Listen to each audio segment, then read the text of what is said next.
Oui et non. C'est-à-dire que certains des pays du Golfe n'ont plus de pétrole ou très peu. C'est le cas de Bahreïn qui a pourtant été le premier pays à en trouver en 1932 sur la péninsule arabique. C'est le cas de Dubaï qui fonctionne beaucoup sur le commerce et les sociétés de services. Mais en réalité non, parce que leur économie tourne grâce au pétrole des autres, notamment Abu Dhabi et l'Arabie Saoudite.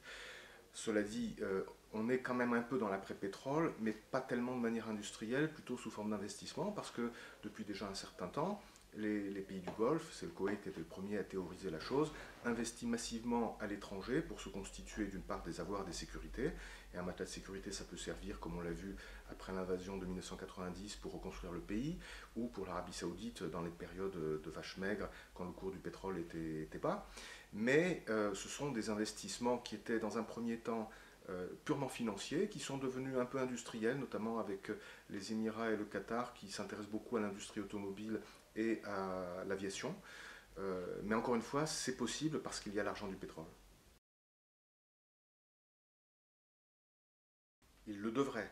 Il devrait s'adapter. Certains essayent à pas compter, mais il ne faut pas surestimer cette possibilité, puisque dès que l'argent du pétrole est à nouveau là, les efforts d'ouverture, de démocratisation se ralentissent.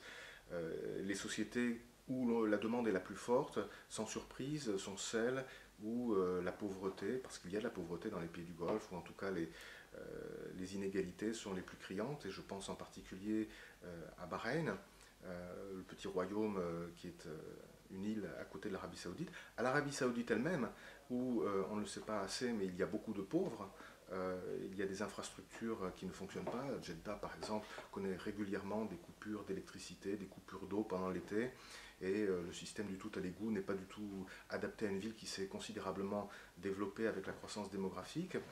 Et les réponses des États sont rarement politiques. Le plus souvent, on achète la paix en dépensant de l'argent. C'est ce qu'a fait le roi Abdallah d'Arabie Saoudite à son retour de convalescence en février, en injectant plus de 100 milliards de dollars dans le développement et les services en Arabie Saoudite. Et c'est ce qu'a fait le roi de Bahreïn en donnant également des primes, on ne peut pas appeler ça autrement, de quelques milliers de dollars, l'équivalent ou d'euros, au moment de la crise.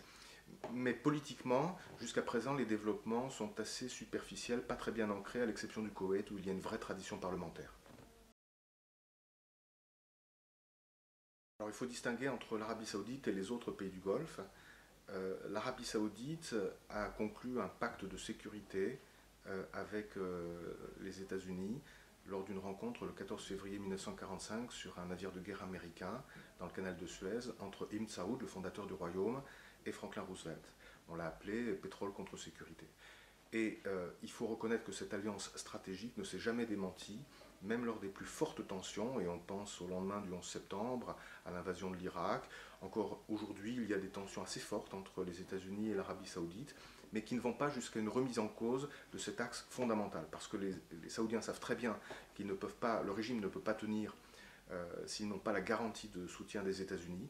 Et inversement, les États-Unis ont trop besoin du pétrole saoudien et des pays qui dépendent de l'Arabie Saoudite pour remettre en cause cette alliance, quels que soient les désaccords qui sont énormes sur le fond, sur pratiquement tous les sujets, mais l'alliance tient. Pour les petits pays du Golfe, les monarchies, les Émirats, Sultanats et autres, c'est un petit peu différent, mais il y a en arrière-plan la crainte de l'Iran.